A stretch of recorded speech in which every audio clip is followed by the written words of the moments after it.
I just wanted to, first of all, start by thanking the police for providing this level of protection for us against the vicious, evil thugs across the road, and just urge them, if they might in future, be a tad more proactive in rooting out illegality and criminality, as it is just across the bridge.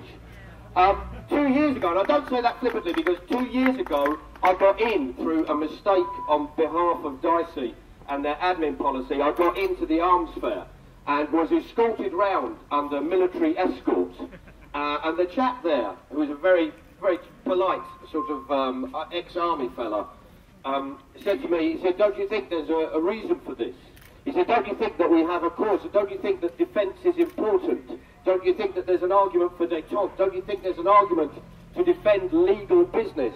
And on each of those points, I want to say that man is wrong. There is no defence over there. The idea that countries can actually defend themselves and therefore need an arms trade is fine if you actually take the right that people can defend themselves. And the idea that there is a détente actually is a fine idea. But if there's détente, then there should be actually a balance there. And there's not. There's an imbalance. The balance works in favour of human rights abusers, aggressors, and invading nations. Over there are representatives from Indonesia who has invaded Aceh, who occupied East Timor, who has invaded West Papua, who actually is destroyed in the Molucca Islands. Over there is Colombia, where actually the government fund paramilitaries. Over there is China, who has invaded Tibet, and yet there are no Tibetans. There are no Palestinians queuing up to buy their arms to get their détente. There is an imbalance of the aggressor happening at DSEI.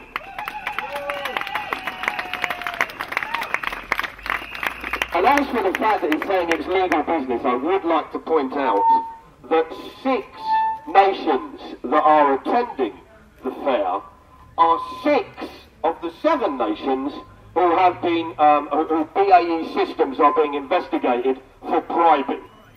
BAE systems will be at the centre of DSEI, and they are under the accusations of being the biggest bribing company in existence.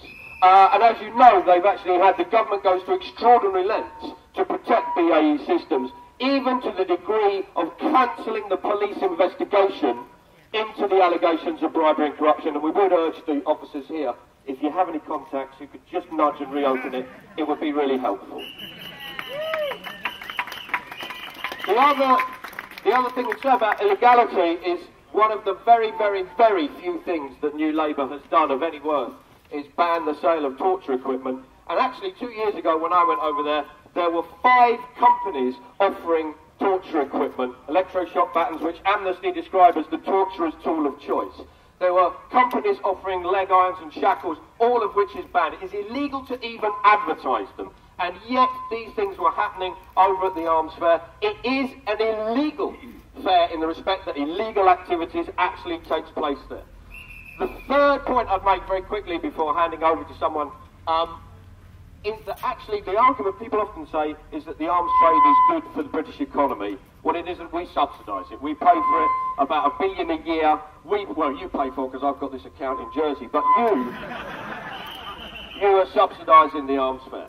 And some people say, well, isn't it good that we subsidise industry if it creates economic growth? But economic growth is just a measurement of wage activity, of earnings. A car crash is economic growth. If you look at the number of police who are employed to turn up there. The protest today is economic growth. If you look at the number of camera crews and the number of police here. But car crash is an economic growth. You have all the people who turned up to clear it up. You have the fire brigade, the ambulances. You have all the cone manufacturers. All of those creates economic activity. You have the tollway trucks, you have the insurance companies, you have the MOT, the refits, the parts, the sprays, the mechanics, the garages. All of that is economic creativity. You have, actually, if you're lucky, it's an accident, so actually people are dragged off in an ambulance, and you employ doctors, nurses, porters, admin, staff, cleaners. You employ all the people who create the pills, the bandages, the sutures, the needles, the bed linen, all of that. If you're really lucky, you bring in the greeting cards industry. Sorry to hear about your accident, get well soon. You've got small helium balloons, little teddy bears, all of that, the gift shop, the fruit industry, here's a banana, I love you, Dad. All of that comes in. If you're really lucky, it's a funeral, so you've got coffin makers, undertakers, florists, choirs, and vicars. But you don't see a car crash and think the economy is looking up.